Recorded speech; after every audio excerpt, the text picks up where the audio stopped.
Bismillahirrahmanirrahim. Assalamualaikum warahmatullahi wabarakatuh. Alhamdulillahilladzi arsala rasulahu bil huda wa dinil haq liyudhhirahu 'alad dini kullihi wa kafa billahi syahida. Asyhadu an la ilaha illallah wahdahu la syarikalah wa asyhadu anna nabiyyana Muhammadan abduhu wa rasuluhu alladzi la nabiyya ba'dah. Allahumma salli ala nabiyyina Muhammadin wa ala alihi wa ashabihi wa man tabi'ahum bi ihsanin ila yaumil qiyamah. Amma ba'du, faqala Allah ta'ala fi kitabihil karim, a'udzu billahi minasy syaithanir rajim. Ya ayyuhalladzina amanu taqullaha wa qulu qawlan sadida yuslih lakum a'malakum wa yaghfir lakum dzunubakum wa may yuti'illaha wa rasulahu faqad faza fawzan 'azima. Amma ba'd. Ibu-ibu bapak yang dirahmati Allah Subhanahu wa taala, alhamdulillah hari ini kita sudah memasuki bulan Sya'ban ya. Bulan Rajab telah berlalu, datang bulan Sya'ban. Berarti kalau sudah Sya'ban, sebentar lagi kita masuk bulan Ramadan ya. Sya'ban itu artinya perbekalan ya. Jadi bulan Sya'ban artinya bulan untuk berbekal ya. Sya'ban itu artinya berbekal. Sedangkan Ramadan itu artinya sangat panas. Dulu sebelum Islam datang, orang-orang Arab itu kalau mereka masuk bulan Sya'ban, mereka berbekal ngumpulin air sebanyak-banyaknya, ngumpulkan makanan di rumahnya, termasuk juga ngumpulin kayu bakar ya, selama bulan Sya'ban tuh. Kenapa demikian? Karena mereka tahu bulan depan akan terjadi musim yang sangat panas ya. Jadi Ramadan itu sangat panas sehingga mereka tidak banyak keluar. Maka di bulan Sya'ban lah mereka mempersiapkan, mengumpulkan bekal-bekal untuk kehidupan mereka sehari-hari. Itu artinya Sya'ban ya. Dulunya orang-orang Arab itu di bulan ini mereka ngumpulin bekal karena menghadapi bulan ke depan yang akan panas ya. Setelah Islam datang, itu Rasul pun mengajarkan kepada kita untuk berbekal untuk menghadapi bulan Ramadan. Cuma kalau dulu sebelum Islam mereka berbekal material ya, seperti air, bahan makanan, kayu bakar ya. Karena di bulan Ramadan mereka nggak banyak keluar rumah karena kan panas ya. Nah, setelah Islam datang, Rasulullah mengajarkan kita untuk berbekal ya, tapi bekalnya bekal spiritual, bekal iman, karena akan menghadapi bulan Ramadan yang diberkahi, yang mulia ya. Nah, oleh sebab itu saya ingatkan kepada kita semuanya ya. Ini bulan Sya'ban, kata Nabi, bulan di mana banyak manusia yang lalai. Maksudnya lalai untuk mempersiapkan diri nyambut bulan Ramadan ya. Kalau Nabi, Bapak Ibu ya, di bulan Sya'ban itu memperbanyak puasa. Ya, memperbanyak puasa di bulan Sya'ban itu Nabi itu ya. Kata Aisyah, tidak ada bulan yang Nabi yang paling banyak puasanya di bulan tersebut kecuali di bulan Sya'ban ya. Jadi di bulan Sya'ban itu justru Nabi memperbanyak puasa. Kalau orang Bogor kebalikannya. Bulan Sya'ban banyak makan-makan, cucurak melulu ya. Nah, betul enggak?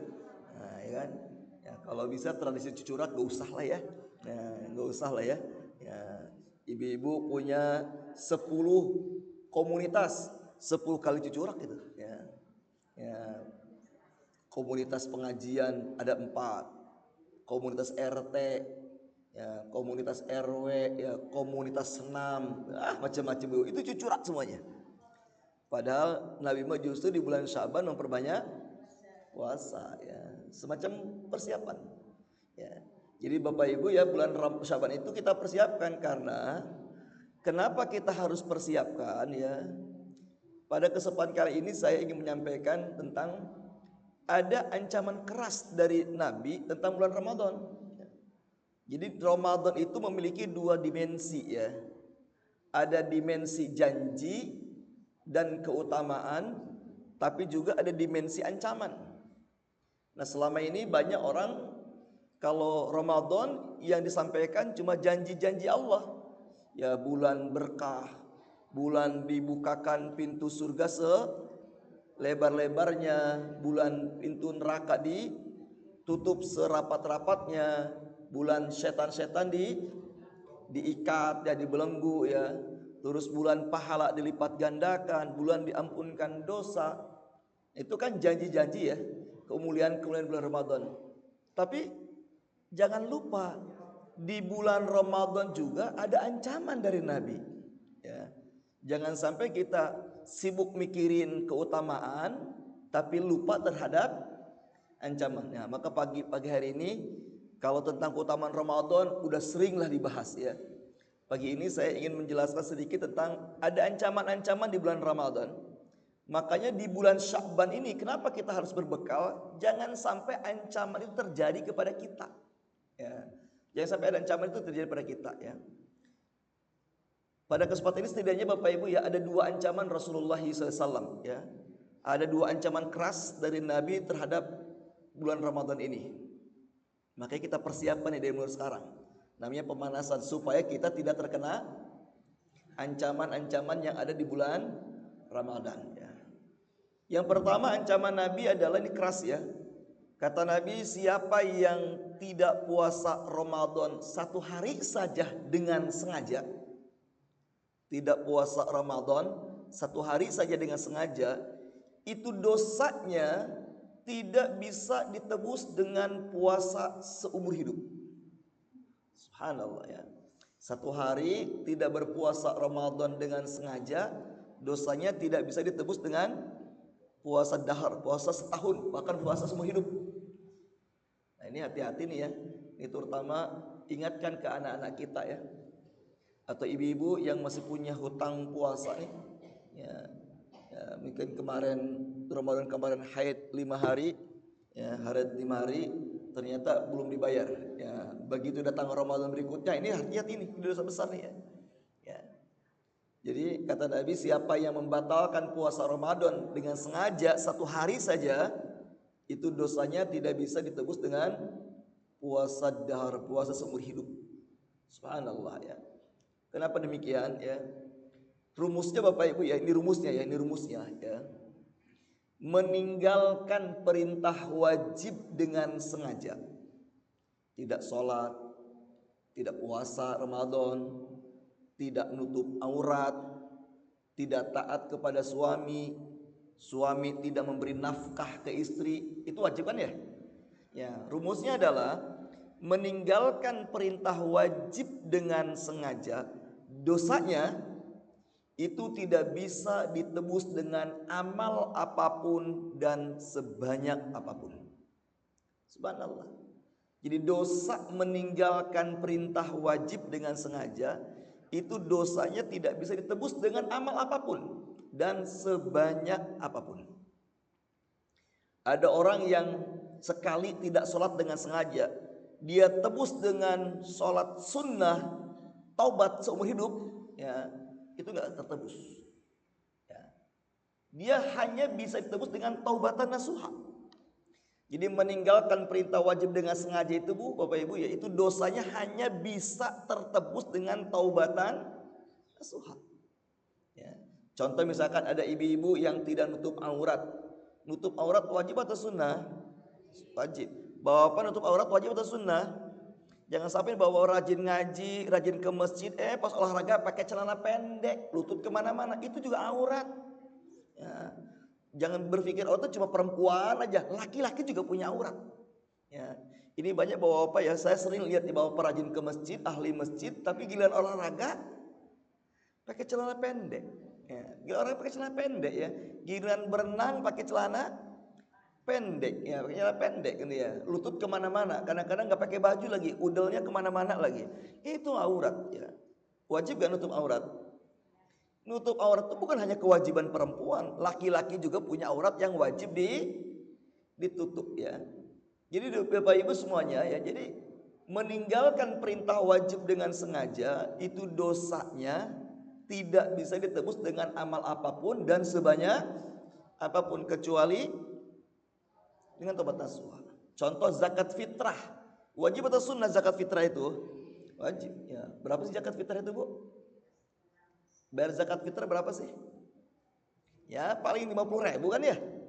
Ya paling 50.000 lah ya. 50.000 kan sekali makan bakso ibu-ibu itu ya. Ya sekali makan bakso ya, di atas awan makan baksonya kan ya. 50.000 kan Bu ya. Bu, siapa yang dengan sengaja tidak membayar zakat fitrah, itu dosanya dengan sengaja loh ya. Dengan sengaja tidak bayar zakat fitrah, itu dosanya nggak bisa ditebus dengan amal apapun dan sebanyak apapun. Dia hanya bisa ditebus dengan taubatan nasuha. Subhanallah ya. Ini ide rumusnya. Bahkan Ibu apa ya, rukun Islam kan ada 5. Syahadat, salat, puasa dulu ya, puasa, terus zakat, haji. Para ulama membagi rukun Islam yang 5 itu dibagi dua ya. Rukun Islam yang 5 itu dibagi 2. Syahadat, salat, puasa tuh ya. Syahadat, salat, puasa satu bagian, terus zakat dan haji satu bagian ya.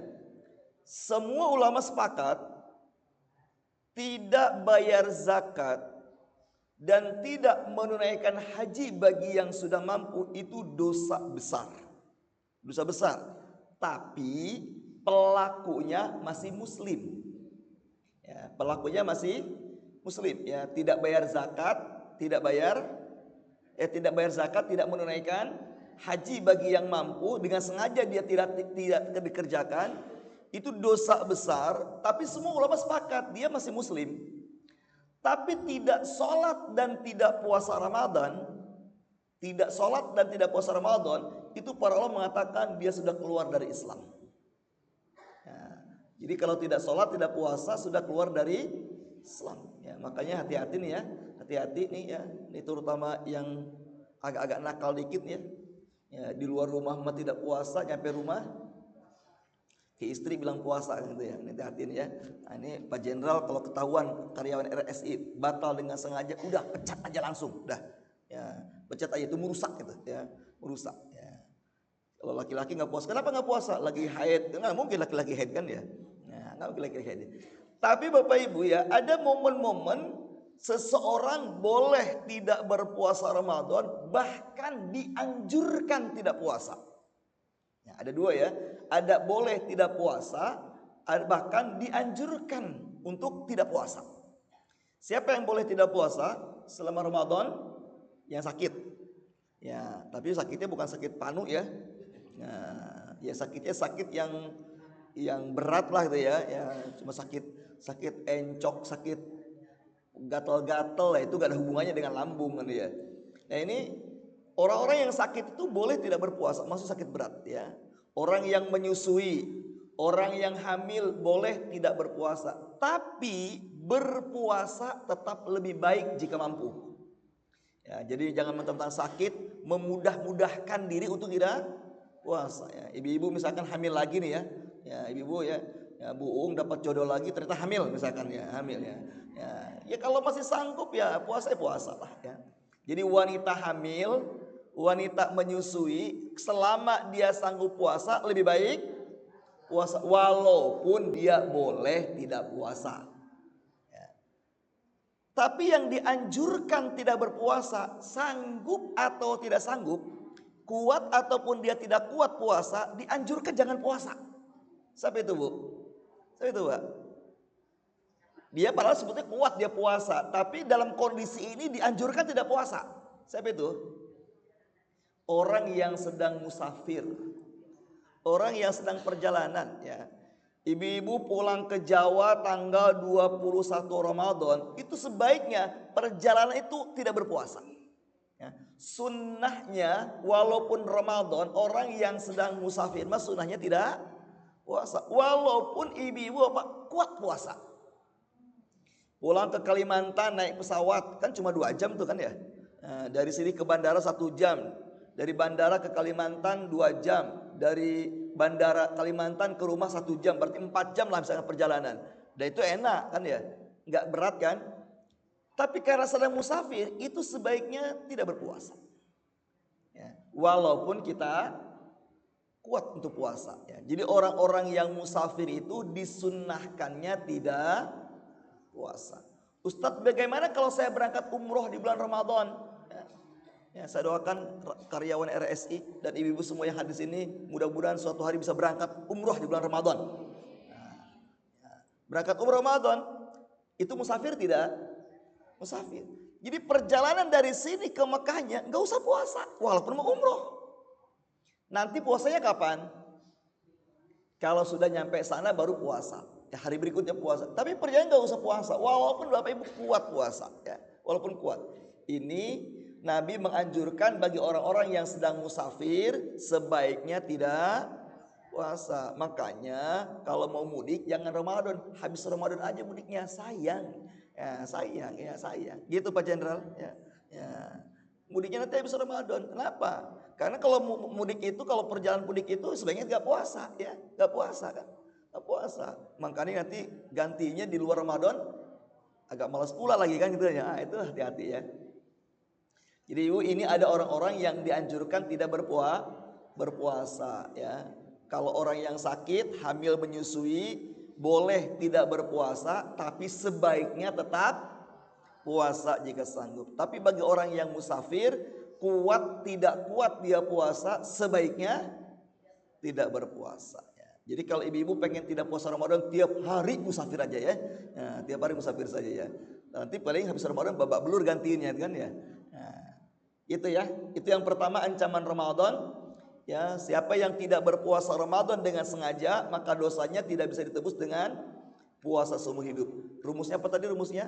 Meninggalkan perintah wajib dengan sengaja, dosanya tidak bisa ditebus dengan amal apapun dan sebanyak apapun. Bayar hutang wajib atau sunnah? Wajib.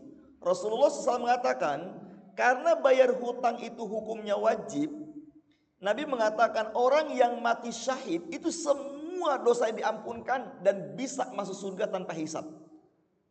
Tapi orang yang mati syahid kalau dia punya hutang belum dibayar, tidak bisa masuk surga. Kenapa Bu?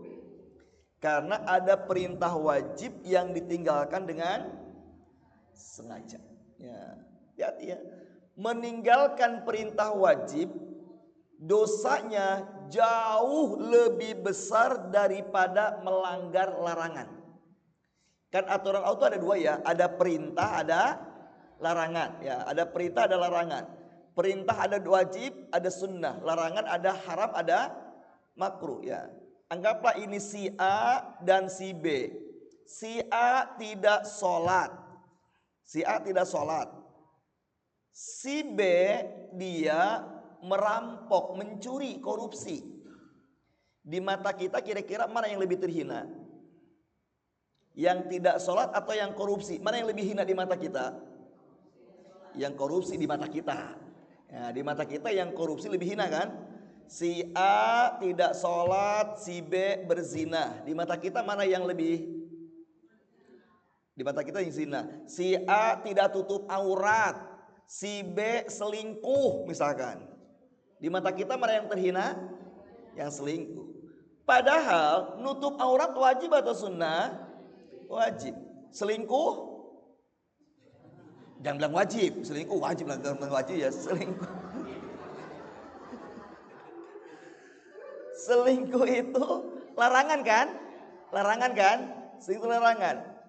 Itu antara orang yang tidak nutup aurat dengan yang selingkuh sama-sama berbuat dosa besar. Tapi di antara mereka berdua mana yang lebih besar dosanya? Tidak nutup aurat lebih besar dosanya. Karena itu saya apa tadi rumusnya? Meninggalkan perintah wajib dosanya lebih besar daripada melanggar larangan. Itu rumusnya itu Bu.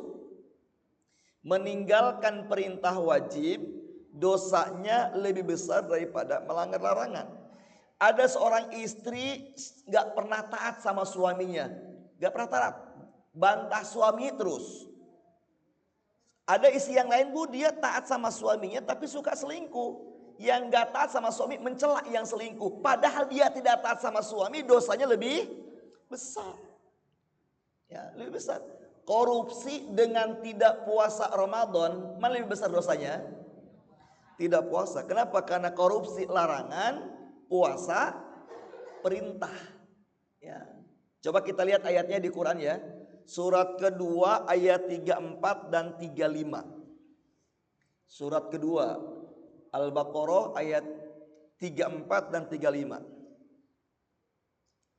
Ayat 34 itu menceritakan tentang setan yang terusir dari surga dapat gelar kafir.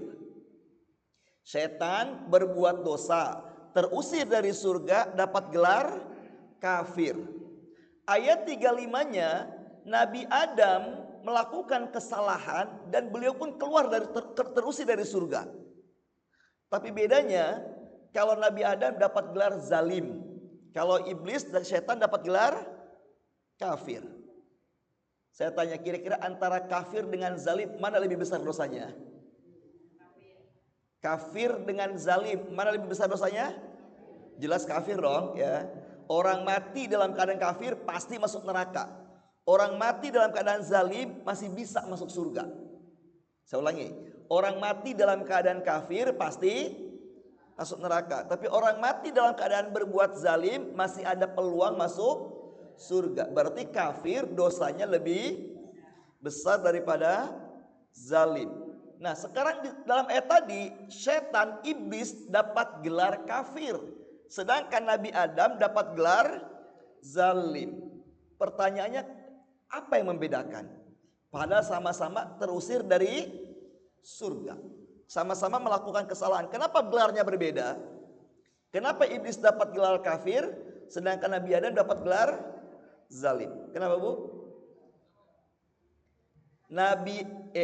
Iblis dapat gelar kafir karena dia meninggalkan perintah Allah. Apa perintah Allah dalam ayat itu kepada iblis? Untuk sujud. Ya. Jadi iblis dapat gelar kafir karena dosa yang dia lakukan meninggalkan perintah. Sedangkan Adam dapat gelar zalim karena dia melanggar larangan. Kata Allah, Adam, Hawa, jangan dekati pohon itu. Kalau kata jangan berarti larangan kan? Ternyata Adam dan Hawa, Hawa dan Adam justru malah makan buah itu. Jadi Adam dan Hawa melanggar larangan Allah, dapat gelar zalim. Iblis tidak menjalankan perintah Allah, dapat gelar kafir. Berarti kesimpulannya apa tadi kesimpulannya? Meninggalkan perintah yang wajib ya, meninggalkan perintah yang wajib dosanya lebih besar daripada melanggar larangan. Puasa Ramadan wajib atau larangan? Wajib. Berarti orang yang tidak puasa Ramadan sengaja itu dosanya nggak bisa tertebus dengan amal apapun. Yang parah lagi dia puasa tapi nggak sholat. Ada yang kayak gitu? Ada nggak yang kayak gitu? Ada. Padahal meninggalkan sholat lebih besar lagi dosanya daripada tidak puasa. Tidak puasa Ramadan saja dosanya nggak bisa ditebus dengan amal apapun, apalagi tidak sholat. Yang aneh dia puasa tapi tidak sholat. Yang aneh lagi bu, dia ngerasa baik tapi nggak pakai kerudung. Daripada karyawan RSI pakai kerudung tapi mulutnya kasar, mending saya nggak pakai kerudung tapi nggak kasar saya mulutnya. Padahal yang tidak pakai kerudung itu dosanya lebih besar ya. Hati-hati bu ya. Maka kasih tahu anak-anak kita yang sudah balik perempuan nih, tutuplah aurat. Percuma banyak melakukan amal juga kebuka aurat itu, nggak ada nilainya tuh, habis tuh amalnya. Dia sholat berpahala nggak bu? Orang perempuan yang tidak nutup aurat, dia sholat berpahala nggak? Berpahala. Tapi pahala yang dia dapatkan dari sholat tidak sanggup untuk menebus dosa membuka aurat. Dia puasa sunnah, puasa wajib Ramadan, berpahala nggak bu? Berpahala. Tapi puasa sunnah dan wajib yang dia kerjakan pahalanya tidak mampu untuk menutupi dosa membuka aurat. Ya, itu hati-hati ya. Ini yang pertama ya. Jadi ini yang pertama. Jadi bukan masalah puasa saja. Perintah-perintah wajib kalau kita tinggalkan dengan sengaja itu mengerikan ancaman Allah. Maka Bapak Ibu, ibadah yang paling besar pahalanya apa? Ibadah yang paling besar pahalanya adalah menjalankan perintah wajib. Itu ibadah yang paling besar pahalanya. Sholat itu paling besar pahalanya. Puasa paling besar pahalanya. Zakat, haji itu paling besar pahalanya. Jadi menjalankan perintah wajib itu ibadah yang paling besar pahalanya. Makanya meninggalkan perintah wajib dengan sengaja pun dosanya paling besar. Karena pahalanya paling besar, kalau tinggalkan ya dosanya paling besar juga. Makanya hati-hati ya. Ini bukan hanya masalah puasa Ramadan, termasuk ibadah-ibadah wajib yang lainnya. Ada sebagian kita ibadah rajin, baca Quran rajin, tapi hutang tuh dibayar-bayar. Ada yang kayak gitu? Ya, punya penyakit amnesia kalau urusan hutang. Nah, atau dia kalau punya hutang punya ilmu menghilang dia. Sejak dia ngutang nggak pernah nongol lagi, WA-nya nggak pernah aktif lagi. Tapi dia rajin ibadah itu hati-hati tuh. Itu hati-hati ya. Makanya ya itu hati-hati ya. Jadi meninggalkan perintah wajib itu mengerikan akibatnya ya. Maka selama Ramadan jangan sampai ada perintah wajib yang kita tidak tunaikan. Puasa dikerjakan, tapi kata suami udah mah di rumah aja, jangan pergi, kekeh maksa. Taat sama suami hukumnya wajib atau sunnah? Wajib. Ya, kata suami udah mah di rumah aja, buka puasanya nggak usah pakai acara buka puasa bersama sana. Pak, aku ini ketua panitianya, Pak. Kalau aku nggak datang apa kata dunia? Ya, ibu tetap pergi buka puasa bersama padahal suami melarang, Bu. Ada pahalanya itu puasa? Habis itu pahalanya. Kenapa? Karena meninggalkan perintah wajib. Ya, perintah wajib. Itu ya, yang ini ancaman yang pertama. Ancaman kedua di bulan Ramadan, ya. Ancaman kedua bulan Ramadan ini lebih mengerikan lagi nih. Kata Nabi, raghibaan furajulin dakhala alaihi Ramadan summan salaha qabla ayyufarolah. Sungguh binasa, sungguh celaka orang-orang yang memasuki Ramadan, begitu selesai Ramadan ternyata dosa-dosanya tidak diampuni. Sekali lagi Bu ya. Jadi Bu, ancaman kedua adalah orang-orang yang begitu keluar Ramadan ternyata dosa-dosanya tidak diampuni. Itu orang yang diancam kecelakaan oleh Rasulullah SAW. Raghibaan furajilin, binasa kata Nabi. Celaka dia, sengsara hidupnya dunia akhirat. Orang-orang yang begitu keluar Ramadan ternyata dosanya tidak diampuni. Maka Bapak Ibu ya, apa tujuan Ramadan? Allah katakan la'allakum tattaqun, agar kalian menjadi orang yang bertakwa. Dalam surat 65 ayat kelima Allah katakan orang bertakwa itu pasti diampuni dosanya. Wa may yattaqillah yukaffir anhu sayyi'ati wa yu'dzim lahu ajra. Siapa yang bertakwa kepada Allah pasti diampuni dosa-dosanya dan akan dilipat gandakan pahalanya. Saya ulangi ya. Allah katakan tujuan puasa adalah la'allakum tattaqun, agar kalian menjadi orang yang bertakwa. Dan Allah sebutkan dalam surat 6 kelima ayat kelima, orang bertakwa pasti dosanya diampuni. Sementara kata Nabi tadi, siapa yang diancam binasa? Orang yang begitu keluar Ramadan ternyata dosanya tidak diampuni. Berarti begitu keluar Ramadan dia nggak mencapai derajat takwa. Subhanallah. Ini hati-hati Bapak Ibu ya. Jadi keluar Ramadan dosanya tidak diampuni. Nah ini makanya kenapa ada bulan Sya'ban kita mempersiapkan diri supaya selama Ramadan dosa kita diampuni. Ya. Supaya dosa kita diampuni. Ya. Gimana caranya biar diampunkan? Maka Bapak Ibu ya, jadi sekarang kita di bulan Sya'ban mempersiapkan diri karena target saya selama Ramadan supaya dosa-dosa saya diampuni. Karena orang-orang yang keluar Ramadan dosanya tidak diampuni, itu diancam binasa, diancam celaka dunia akhirat. Ya, jadi kalau kita ingin menjadi orang bertakwa, ya orang bertakwa pasti diampuni dosanya.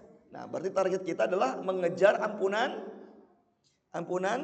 Allah Subhanahu wa taala, agar Allah mengampuni dosa-dosa kita.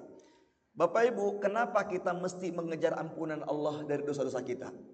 Ibnu Qayyim mengatakan, ya, diampuni dosa adalah sebab mendapatkan kebaikan-kebaikan dunia akhirat. Sekali lagi ya, diampuni dosa adalah sebab mendapatkan kebaikan-kebaikan dunia akhirat. Kalau kita ini tidak mendapatkan kebaikan dunia saja, misalkan rezeki sempit, rumah tangga kacau, berantakan, ya rumah tangga kacau, nggak apa-apa, belum punya rumah nggak apa-apa, yang penting bayar kontrakan ada, daripada punya rumah sendiri begitu rumah ambruk nggak bisa ngebetulin. Pilih mana, Bu? Punya rumah sendiri begitu rusak nggak bisa ngebetulin, nggak ada uangnya, atau pilih ngontrak, setiap akhir bulan, setiap akhir tahun ada duitnya buat bayar. Pilih mana, Bu? Pilih mana? Ya pilih rumah sendiri ada duitnya, kan gitu kan ya, kan gitu kira-kira ya. Jadi bagi saya nggak penting tuh punya rumah sendiri atau ngontrak, yang penting begitu, kalaupun ngontrak begitu bayar ada. Ini boro-boro buat bayar kontrakan, buat makan aja susah, sampai kontrakan pun terusir, misalkan ya sampai susah.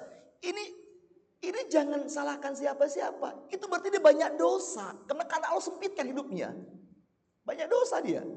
Karena Rasulullah mengatakan, keburukan apapun yang terjadi pada kita itu buah dari dosa-dosa kita.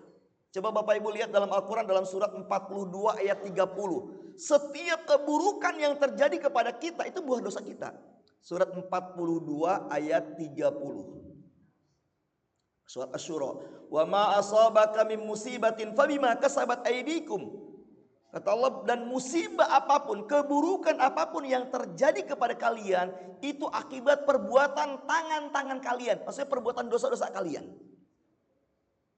Saya tanya, Bu, umat Nabi Nuh dibinasakan dengan banjir bandang, apakah masyarakatnya menggunduli hutan? Tidak. Kalau saudara kita di Sumatera, di Aceh wajar kena bencana alam banjir, karena oleh sebagian orang hutannya digundulin. Ya. Apakah umat Nabi Nuh kena banjir bandang karena mereka betonisasi? Semua tanahnya dibeton? Enggak juga kan?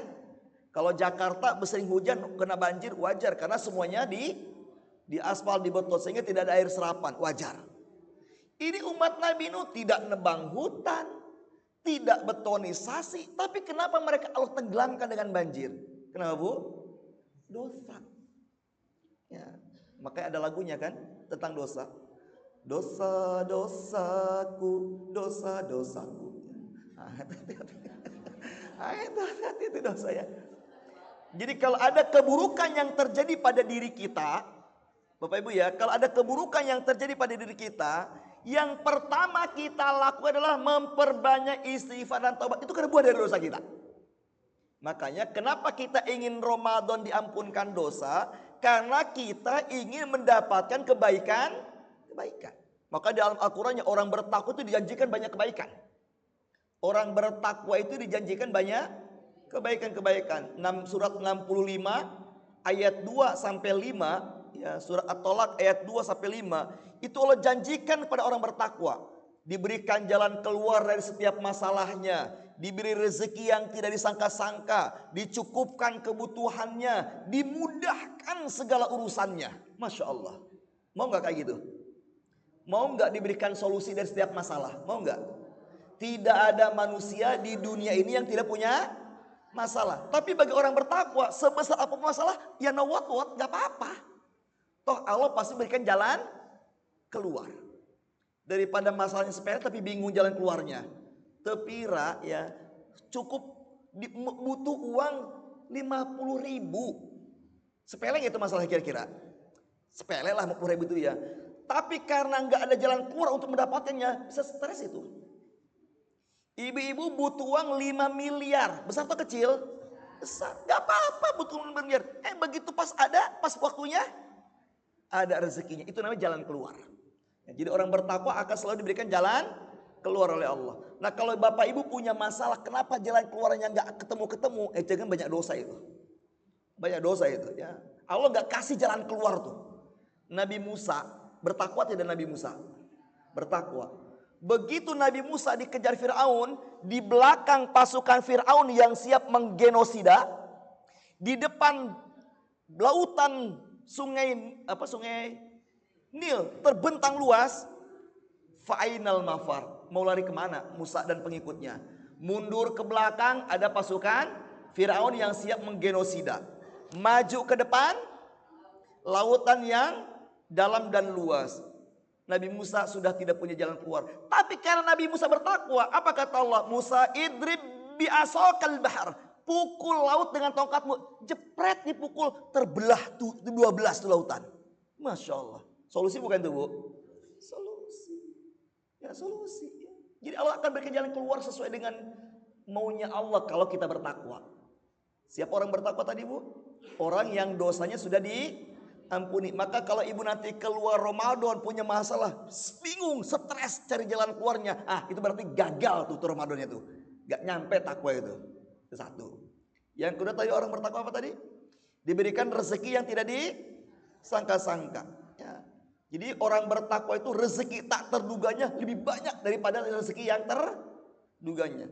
Berapa gaji karyawan RSI sebulan, Pak Jenderal? 15 juta sebulan. 15 juta sebulan gaji karyawan, 15 juta sebulan. Itu gaji bulanan. Terduga apa tidak terduga itu? Terduga. Karena udah rutin 15 juta sebulannya. Tapi kalau ini karyawan S ini bertakwa sama Allah, itu nanti rezeki tak terduganya lebih dari itu. Nah, harus begitu ya. Harus begitu. Makanya para pedagang itu paling gampang jadi orang bertakwa. Karena para pedagang itu rezekinya tak terduga ya. Hari ini untung besar, minggu depan untung lebih besar lagi. Bulan depan sangat besar. Nah, gitu kalau bertakwa kan ya. Jadi orang bertakwa enggak terduga. Dicukupkan kebutuhannya kata Allah, dan orang bertakwa kata Allah juga dimudahkan segala urusannya. Wa may yattaqillah yaj'al lahu min amri yusra. Siapa yang bertakwa kepada Allah dimudahkan urusannya. Semua kebaikan-kebaikan yang Allah berikan pada orang bertakwa, diberikan jalan keluar dari setiap masalahnya, diberi rezeki tak terduga, dicukupkan kebutuhannya, dimudahkan urusannya. Semua ini akan didapatkan kalau dosa-dosa kita sudah diampuni. Berarti Bapak Ibu, Ramadan adalah momen memperbaiki nasib. Apa yang harus dilakukan? Udah target satu, ya Allah saya dengan Ramadan ingin diampunkan dosa. Selesai. Tuh. Karena kata Ibnu Qayyim, apa tadi kata Ibnu Qayyim? Diampuni dosa adalah sebab dari segala kebaikan. Berarti sebab dari segala keburukan apa? Sebab dari segala keburukan apa?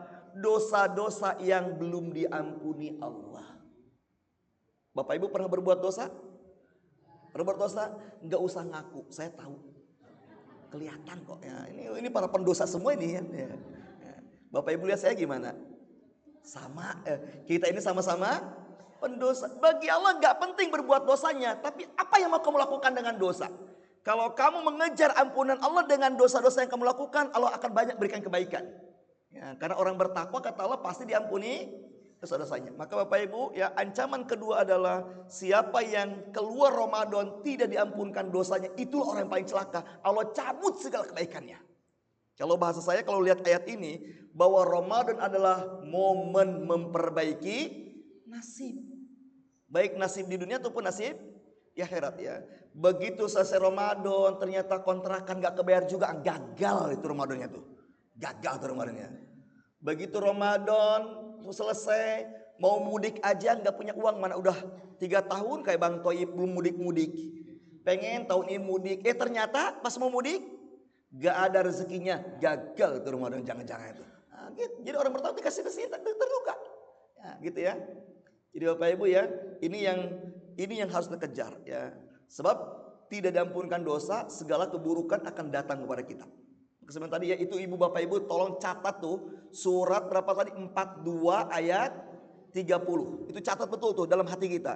Keburukan-keburukan yang terjadi kepada kita adalah buah dari dosa-dosa kita. Makanya bapak ibu, tidak ada satupun manusia yang tidak tertimpa keburukan. Betul nggak? Semua manusia pasti pernah mendapatkan Jadi kalau ada orang kaya sering healing, hidup dia bukan baik-baik saja. Dia juga punya masalah, cuma kita nggak tahu aja masalahnya. Kenapa? Karena semua orang pasti punya dosa. Maka semua orang pasti pernah mendapatkan keburukan. Ya, punya keburukan. Ada dokter paru-paru, ternyata masalah dia apa? Kena paru-paru. Nah, ada dokter jantung, ternyata dia kena jantung. Mungkin nggak? Mungkin aja kan. Ya, emang pikir dokter pasti sehat selamanya? Kan nggak juga kan ya. Kenapa? Karena semua orang juga punya dosa. Tapi bagi orang bertakwa, kata Allah, gak apa kamu berbuat dosa, tapi kejar ampunan Allah dari dosa-dosa yang kamu lakukan. Ibu-ibu rahmatullah ya, setidaknya apa yang harus kita lakukan di bulan Ramadan agar dosa kita diampunkan. Ya. Jadi Ramadan itu bapak ibu ya, Ramadan artinya membakar. Ramadan itu artinya sangat panas. Sifat panas itu membakar. Apa yang dibakar? Yang dibakar setidaknya dua perkara. Dengan Ramadan setidaknya kita akan membakar dua perkara. Satu, membakar dosa-dosa. Yang kedua, membakar sifat-sifat buruk. Ya, ini yang baperan. Sebelum Ramadan baperan, habis Ramadan malah tambah baperan, gagal tuh Ramadannya. Kenapa? Karena Ramadan untuk menghilangkan sifat-sifat buruk. Ya, jadi Ramadan itu membakar dosa-dosa dan membakar sifat-sifat buruk. Ya, apa yang harus kita lakukan? Bapak Ibu, setidaknya agar Allah ampunkan dosa-dosa kita, agar Allah hilangkan sifat-sifat buruk yang ada pada diri kita dengan Ramadan, setidaknya ada 3 perkara yang harus kita lakukan di bulan Ramadan. Maksimalkan 3 perkara di bulan Ramadan ini. Maksimalkan. Ya. Tapi yang 3 ini gak akan kita bisa lakukan secara maksimal di bulan Ramadan kalau selama Sya'ban ini gak dipersiapkan. Makanya Bapak Ibu pernah olahraga tanpa pemanasan? Pernah gak? Apa rasanya? Semangat awalnya, habis itu pada sakit, pada pegel begitu. Pak, besok datang lagi ya. Aduh, pada sakit badan saya. Ya. Ada orang Bapak Ibu ya, dia gak pernah bulu tangkis. Setelah ikut bulu tangkis gak pemanasan, langsung ikut main bulu tangkis. Itu paginya gak bisa angkat gayung. Aduh, sakit ini ya. Nah, minggu depan dia gak mau. Nah, sama. Kalau ada orang yang masuk Ramadan gak pemanasan dulu, itu begitu Ramadan semangat di awal, habis itu kaget-kaget dia. Makanya Sya'ban ini adalah semacam pemanasan untuk melakukan 3 perkara tadi. Ya, saya bilang tadi, kalau ingin diampunkan dosa-dosa kita selama Ramadan, ingin Allah rubah sifat buruk kita selama Ramadan, maksimalkan 3 perkara. Ya, maksimalkan 3 perkara. Ini bekalnya. Dan sekarang mulai dilakukan ini sekarang. Yang pertama, apa harus kita lakukan yang pertama? Yang pertama adalah memperbanyak istighfar dan taubat. Memperbanyak istighfar dan taubat.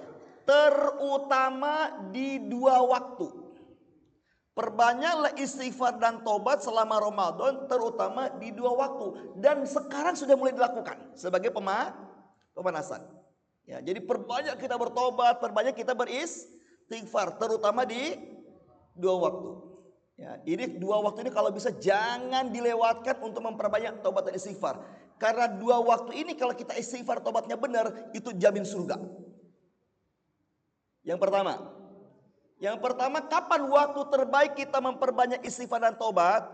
Itu menjelang subuh.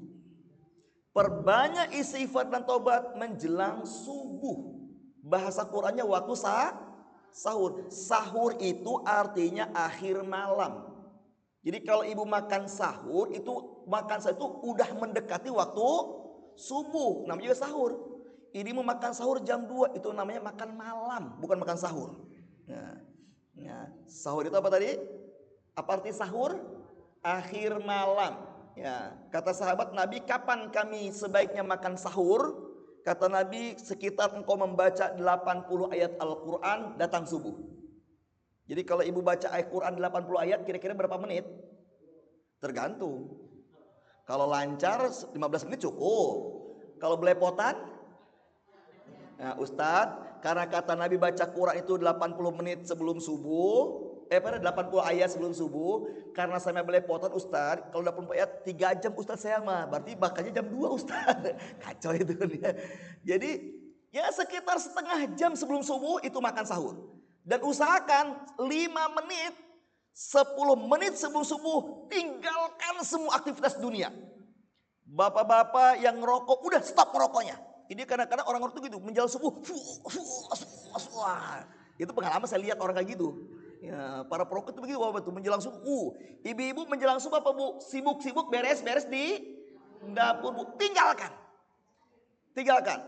10 menit sebelum subuh bu, duduk di tempat sholat, fokus perbanyak istighfar taubat. Kenapa? Allah katakan orang-orang yang terbiasa beristighfar di sebelum subuh itu amalan yang dijamin surga. Masya Allah. Dan itu amalan terbaik orang bertakwa. Coba lihat ayatnya surat 51 ayat 15 sampai 19. Jadi salah satu amalan terbaik orang bertakwa yang dijamin surga karena dia tidak pernah meninggalkan istighfar menjelang subuh. Berarti bangunnya jangan kesiangan. Kalau di luar Ramadan mungkin bangunnya pas azan subuh. Di luar Ramadan mungkin bangunnya setelah lewat subuh. Tapi yakin di bulan Ramadan bisa bangun sebelum subuh. Karena mau ngapain? Musahur. Nah jangan dipakai makan semuanya. Sisakan 10 menit, 5 menit sebelum subuh duduk istighfar. Karena Allah katakan amalan terbaik orang bertakwa, puasa tujuannya apa? Mencapai takwa kan? Nah amalan terbaik orang bertakwa dalam surat 51 ayat 15 sampai 19 Allah katakan di antara amalan terbaik orang bertakwa adalah selalu beristighfar menjelang subuh. Bisa Bapak Ibu dilakukan? Dari mulai sekarang coba. Semacam pemanasan. Ya. Nanti kalau nggak pakai pemanasan sekarang, begitu masuk Ramadan, menjelang subuh, nyuci piring. Menjelang subuh, bapak-bapak nonton TV ya. Kenapa? Karena nggak dipersiapkan selama Syakban. Siapkan. Yang kedua Bapak Ibu, kapan kita sebaiknya memperbanyak istighfar dan taubat di bulan Ramadan? Di 10 hari terakhir. Ini last minute. Waktu Ramadan sudah mau habis, kita takut dosa kita tidak diampuni. Contoh gini Bapak Ibu, contoh ya. Kalau ada permainan bola ya, grup AC Milan dengan grup AC Rindu misalkan Bu ya. Nah, ini AC Milan ketinggalan angka 1 poin. Ya, 2-1. Waktu tinggal 5 menit. Kira-kira AC Milan mainnya kendor atau makin kenceng? Makin kenceng. Nah, itu benar berarti mainnya. Kenapa? Ini kalau kita kendor 5 menit itu terakhir gak bisa gol kan? Gagal kita sudah. Sama Ramadan pun kata Nabi 10 hari terakhir terutama malahnya perbanyak istighfar dan taubat. Kenapa? Ini last minute udah mau habis Ramadan. Takut dosa kita tidak diampuni. Maka Aisyah bertanya kepada Rasulullah, "Wahai Rasulullah, jika aku mendapati Lailatul Qadar, apa yang harus aku lakukan?" Lailatul Qadar kapan terjadinya? Di 10 malam terakhir kan? Kata Aisyah, Rasulullah, kalau aku mendapati Lailatul Qadar, apa yang harus aku lakukan? Kata Nabi, perbanyaklah engkau Aisyah membaca Allahumma innaka afuwun tuhibbul afwa fa'fu anni. Ini pesan Nabi di 10 malam terakhir, maksimalkan taubat dan istighfarnya. Ini last minute, udah mau habis waktunya. Gaspol. Ini mas 10 hari terakhir yang digaspol, packing, bikin kue, belanja. Aduh kacau ini. Betul apa benar Bu? Maka ibu-ibu, ini yang punya anak-anak yang di luar kota, di luar daerah, bilang sama anak-anak, jangan mudik ke rumah mamah sebelum lebaran. Kau boleh mudik setelah lebaran. Kenapa? Karena mamah mau gaspol ibadah 10 malam terakhir. Ini mah kalau anak-anak pulang ke rumah orang tuanya, kira-kira keganggu ibu-ibu Bu? Aduh keganggu, belum cucu lah, adalah keganggu. Nah bapak juga kalau bisa mudiknya setelah lebaran. Kenapa? Karena kalau mudik sebelum lebaran, di jalan udah nggak puasa, kejebak macet, capek, nyampe ke sana kampung halaman, ketemu keluarga, udah banyak ngobrol, lemah ibadahnya. Betul apa benar? Makanya bukan nggak boleh mudik, boleh, tapi kalau bisa setelah Lebaran. Tuh yang ke Tasik setelah Lebaran aja mudiknya. Nah, yang ke Jawa setelah Lebaran aja mudiknya. Kenapa? Karena udah kalau mudik masih bulan puasa, ketemu keluarga, ini justru waktu terbaik, malah urusan dunia ngobrol sana sini dan sebagainya. Dan saya waktu ibu saya masih ada selalu bilang, nih saya bilang, saya insya Allah akan selalu mudik setelah Lebaran. Gak akan pernah sebelum Lebaran. Kenapa? Karena 10 malam terakhir mau memaksimalkan, mempermohon ampun dari dosa. Melakukan 3 perkara karena ingin diampuni dosa. Ya. Walaupun mudik saya dekat, ya. Ke Leuliang mudik saya, ya, dekat. Ya. Tapi kalau mudik Lebaran itu ke Leuliang itu bisa 6 jam bu. Ya, bisa 7 jam itu ya. Mudik ke Leuliang itu kalau Lebaran itu bisa 7 jam itu. Ya, melebihi ke Bandung itu. Ya. Sama dengan ke Jogja itu, walaupun cuma 30 kilo. Ya. Oke ya bu ya. Jadi yang pertama apa yang harus kita maksimalkan selama Ramadan agar Allah ampunkan dosa kita? Memperbanyak istighfar dan tobat. Terutama di 2 waktu tadi ya. Apa tadi yang pertama? Kapan waktu terbaik? Sebelum subuh. Yang kedua di 10 hari terakhir Ramadan. Maksimalkan. Ya. Kenapa bu? Karena kita ingin diampuni dosa supaya kita dapat gelar takwa. Kalau orang takwa tadi saya katakan diberikan jalan keluar, dimudahkan rezekinya, diberikan kemudahan-kemudahan dan sebagainya. Yang kedua apa yang harus kita maksimalkan sama Ramadan supaya Allah ampunkan dosa kita? Yang kedua adalah kumpulin pahala sebanyak-banyaknya. Kumpulin pahala sebanyak-banyaknya. Pokoknya selama Ramadan, Masya Allah Bapak Ibu ya, kata Nabi, ibadah di bulan Ramadan, ibadah sunnah bernilai ibadah wajib. Saya bilang tadi Bu, di awal saya katakan apa ibadah yang paling besar pahalanya? Menjalankan perintah wajib. Kan gitu ya, tadi kan saya sebutkan kan, ibadah yang paling besar pahalanya menjalankan perintah wajib. Di bulan Ramadan seluruh ibadah sunnah bernilai wajib. Seluruh ibadah sunnah bernilai, maka perbanyaklah ibadah sunnah karena kita ngumpulin pahala. Dan semua ibadah wajib yang dikerjakan bulan Ramadan itu pahalanya dilipat gandakan minimal 70 kali lipat. Ini Allah kasih diskon besar-besaran pahala. Kumpulin sebanyak-banyak pahala. Ya. Gimana caranya Bu? Pertama, sempurnakan yang wajib, maksimalkan yang sunnah. Nah, jadi cara mengumpulin pahala itu sempurnakan yang wajib, maksimalkan yang sunnah. Bapak Ibu, sebab dosa kita tidak diampuni selama Ramadan itu karena salah satu sebabnya adalah kita melalaikan perintah wajib.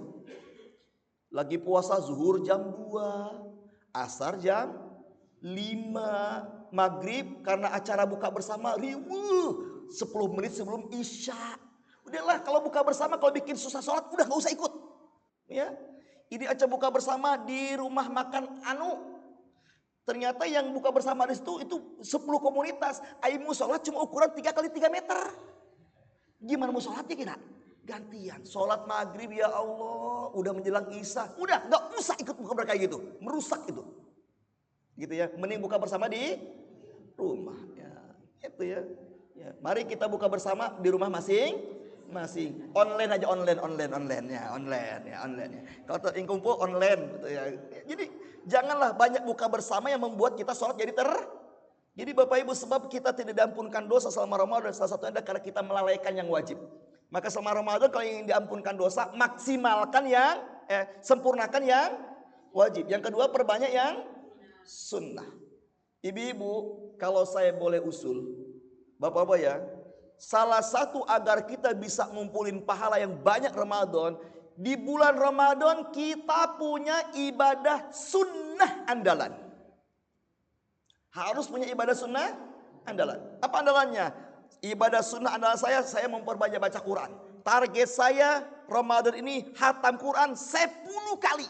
Misalkan. Nah, misalkan. Berarti per 3 hari hatam. Duh Ustaz, saya emang gak sanggup kalau andalannya baca Quran Ustaz. Dah, yang paling gampang apa? Perbanyak zikir. Ibadah andalan saya selama Ramadan, ibadah sunnah saya dalam Ramadan memperbanyak zikir. Apa targetnya? Saya setiap hari istighfar 1000 balik misalkan. Harus punya target. Ya target. Jangan istighfar ya istighfar sebelah. Ya. Jadi harus punya ibadah sunnah yang kita andalkan. Jadi ini kita maksimalkan. Oke, kalau yang lain belum kita bisa maksimalkan, tapi yang ini yang jadi andalan kita maksimalkan betul. Siap Bapak Ibu? Makanya kalau supaya nanti Ramadan punya ibadah sunnah yang kita andalkan, kita maksimalkan, ya sak meniko panjenengan harus mulai melakukannya. Ya gitu ya panjenengan. Ya. Jadi sak meniko nih, mulai dari sekarang udah dilakukan. Contoh misalkan target saya ibadah andalan saya selama Ramadan, saya memperbanyak salawat kepada Nabi setiap harinya 5.000 misalkan. Misal, bukan 50 sedikit 50.000 itu bukan maksimal itu namanya. Ya 5.000 misalkan. 5.000 2 kali nafas. Dahsyat ya. Nah, misalkan saya akan memaksanya ibadah salawat 5.000. Nah, dari sekarang udah mulai dibiasakan. Karena nanti kalau ibu pas masuk Ramadan baru mulai bu, kaget tubuh kita. Ya. Jadi itu salah satu cara kita ngumpulin pahala yang banyak. Apa tadi yang pertama? Sempurnakan yang wajib, perbanyak yang sunnah, dan punya ibadah sunnah andalan selama Ramadan. Siap? Ustaz, ibadah sunnah andalan saya selama Ramadan banyak sedekah. Per hari 5 juta, silakan. Atau berarti sekarang banyak ngumpulin uangnya kan? Nah, gitu kan, banyak ngumpulin uangnya. Ya, gitu. Mungkin ada yang mau coba sehari 5 juta? 5 juta berarti sebulan 150 juta. Dahsyat itu Ustaz yang saya andalkan itu setiap hari 5 juta saya sedekah. Gak apa-apa silakan aja kalau sanggup. Ya, sanggup silakan. Nah, gitu ya. Oh Ustaz saya ibadah andalan saya selama Ustaz menyedikitkan tidur malam. Dari habis tarawih jam 9 tidur sampai jam 11 bangun ibadah sampai menjelang sahur. Mangga. Yang penting punya ibadah sunnah yang kita andalkan. Ini mumpung ibadah sunnah pahalanya dijadikan pak ibadah wajib. Siap ibu-ibu? Mulai sekarang mikir nih. Apa ya kira-kira ibadah sunnah yang saya andalkan selama Ramadan? Oh ini lakukan dari sekarang. Pemanasan. Makanya namanya juga Sya'ban. Itu yang kedua ya. Yang kedua apa tadi yang harus kita maksimalkan? Yang pertama perbanyak istighfar dan taubat terutama di 2 waktu. Yang kedua kumpulin pahala sebanyak-banyak. Gimana caranya? Sempurnakan yang wajib, perbanyak ibadah sunnah. Yang ketiga punya ibadah sunnah andalan. Itu yang kita andalkan. Ya. Yang terakhir, sebentar. Kalau ibu-ibu sudah memaksimalkan istighfar dan tobat, sudah punya ibadah sunnah andalan, apa jaminan Allah? Lihat surat 25 ayat 70. Coba lihat surat 25 70. Kalau ibu-ibu selama Ramadan memaksimalkan istighfar dan tobat. Yang kedua memaksimalkan ngumpulin pahala banyaknya dengan amal soleh. Ibu lakukan 2 ini selama Ramadan. Ada jaminan Allah dalam surat ke-25 ayat 70. Illa man taba wa amana wa amila amalan salihan faulaika yubaddilullahu sayyiatihim hasanat wa kana Allahu ghafurur rahima. Apa kata Allah? Kecuali orang yang bertobat. Ibu kan tadi saya katakan perbanyak tobat dan istighfar kan? Perbanyak tobat, beriman dan memperbanyak amal soleh. Tobat dan memperbanyak amal soleh. Apa kata Allah? Maka keburukannya akan Allah ubah menjadi kebaikan. Itu saja Allah. Sekali lagi ya, orang yang memaksimalkan tobat dan orang yang memaksimalkan amal soleh, tobat plus memaksimalkan amal soleh. Apa kata Allah? Keburukannya diubah menjadi kebaikan. Apa yang dimaksud keburukan diubah jadi kebaikan? Kata para ulama, keburukan diubah jadi kebaikan di dunia. Sifat-sifat buruknya Allah ganti dengan sifat baik. Ibu-ibu yang baperan selama Ramadan maksimal taubat dan beramal soleh, keluar Ramadan jadi murah senyum, gak pernah baperan. Nah, sifat buruk. Bapak ibu yang gampang marah selama Ramadan memaksimalkan banyak istighfar dan amal soleh, begitu keluar Ramadan menjadi orang yang murah senyum lembut. Sampai istrinya kaget, isi bapak tuh berubah sekarang. Masya Allah, Ramadan berhasil. Nah, gitu.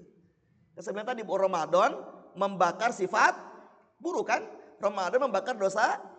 Jadi Allah katakan orang yang memaksimalkan tobat, memaksimalkan amal soleh, maka keburukannya akan Allah ubah menjadi kebaikan. Apa yang dimaksud dengan keburukan diubah jadi kebaikan? Kata para ulama, di dunia sifat buruknya diganti dengan sifat baik. Lebih dahsyat lagi di akhirat, orang yang taubatnya maksimal, orang yang amalnya maksimal digabungkan dua ini, nanti di akhirat kata Allah, bukan saja dosanya diampunkan, tapi dosa-dosanya diubah menjadi pahala. Masya Allah. Ibu-ibu, saya contohkan. Sebelum Ramadan kita punya dosa 10 miliar. Misal, sebelum Ramadan kita punya dosa 10 miliar. Di Ramadan ibu maksimalkan tobat, maksimalkan amal soleh. Itu nanti di hari kiamat, dosa kita yang 10 miliar bukan saja diampuni, tapi Allah katakan Allah ubah menjadi 10 miliar pahala. Masya Allah. Tertarik gak? Tertarik gak, Bu? Enggak tertarik? Terlalu. Harus sekeras apa lagi saya ngomong kalau enggak tertarik ya. Ini Bu ayat bagi para pendosa. Ini ayat motivasi bagi para pendosa. Maksimalkan tobatnya, maksimalkan amal solehnya. Nah di hari kiamat dosanya bukan saja diampuni, tapi diubah jadi pahala. Apa enggak tertarik dengan janji Allah ini, Bu? Ya, makanya Ibu saya bilang tadi target Ramadan diampuni dosa. Kenapa? Karena kita ingin di dunia dan di akhirat mendapatkan kebaikan. Oke, yang terakhir, yang ketiga. 1 menit lagi ya. Yang ketiga, apa yang harus kita maksimalkan selama Ramadan? Yang ketiga, maksimalkan banyak mendoakan orang lain. Banyak orang lain. Jadi kalau berdoa jangan hanya untuk diri sendiri. Kenapa kita harus banyak mendoakan orang lain? Ibu-ibu pengen diampunkan dosa selama Ramadan? Pengen diampunkan dosa? Kalau dosa kita diampunkan, banyak juga doain orang lain agar diampunkan dosanya. Bapak Ibu ingin dimudahkan rezekinya? Kalau ingin dimudahkan rezekinya, doakan juga orang lain agar dimudahkan rezekinya. Ingin bahagia atau ingin sengsara? Ingin bahagia. Kalau kita ingin bahagia, doakan juga orang lain biar bahagia. Kenapa demikian? Investasi terbaik ala Rasulullah. Ini investasi ya. Investasi terbaik ala Rasulullah adalah apa yang kita inginkan dalam hidup ini. Bapak Ibu ingin apa? Jadi investasi terbaik ala Rasulullah, apa yang kita inginkan dalam hidup ini, doakan orang lain seperti apa yang kita inginkan. Saya ulangi ya. Investasi terbaik ala Rasulullah adalah apa yang kita inginkan dalam hidup ini, doakan orang lain dengan doa seperti apa yang kita inginkan. Ibu bapak pengen rumah tangga harmonis, doakan orang lain rumah tangganya harmonis. Ibu bapak ingin diampunkan dosanya, doakan orang lain agar diampunkan dosanya. Ibu bapak ingin hidupnya bahagia, doakan orang lain agar hidupnya bahagia. Kenapa? Itulah investasi terbaik ala Rasulullah. Kata Nabi, idza da'ar rajulu li akhihi bi dzil ghaib qalatil malaikatu walaka bimislin. Apabila kita mendoakan orang lain tanpa diketahui siapapun, maka doa kita akan diamini malaikat dan malaikat akan mendoakan yang sama untuk kita. Saya tanya, kalau kita mendoakan kebaikan untuk orang lain, kira-kira mustajab atau tidak? Contoh gini, saya misalnya gini, ya Allah semoga jamaah RSI engkau mudahkan urusannya, engkau bahagiakan. Doa saya mustajab atau tidak? Belum tentu. Karena lisan saya banyak berbuat maksiat. Belum tentu. Tapi karena saya ikhlas mendoakan Bapak Ibu, maka saya akan didoakan oleh malaikat dengan doa yang sama. Kira-kira doa malaikat mustajab tidak? Mustajab. Jadi kalau doa kita ingin mustajab, doain orang lain. Karena kita akan didoain oleh malaikat. Maka saya bilang tadi, investasi terbaik ala Rasulullah apa tadi? Apa yang kita inginkan dalam hidup ini, doakan orang lain seperti apa yang kita inginkan. Insya Allah dapat. Makanya selama Ramadan maksimalkan yang ketiga, doain orang lain. Tapi kalau bisa jangan diketahui siapapun. Imam ngedoain pakai status ke suami, selamat ulang tahun ayang bebek, semoga itu bukan doa, itu menulis kalimat doa. Ya. Jadi kalau ibu bapak menulis doa kepada orang lain di grup WA, itu silahkan lakukan, itu sekedar empati saja. Tapi doanya sendirian, gak usah diketahui orang lain. Itu yang akan menjadi mustajab juga buat kita. Ya, begitu kira. Ini 3 hal yang harus kita maksimalkan. Apa tadi? Perbanyak istighfar dan tobat. Yang kedua, kumpulin pahala sebanyak-banyaknya. Yang ketiga, perbanyak juga doain orang lain. Mudah-mudahan dengan kita memaksimalkan 3 perkara selama Ramadan, Allah ampunkan dosa-dosa kita dan Allah berikan banyak kebaikan kepada kita dunia dan akhirat. Wallahu a'lam bissawab. Hadanallahu wa iyyakum ajmain. Mohon maaf atas segala kekurangannya. Subhanakallahumma bihamdika asyhadu an la ilaha illa anta astaghfiruka wa atubu ilaik. Wal afu minkum. Wassalamualaikum warahmatullahi wabarakatuh.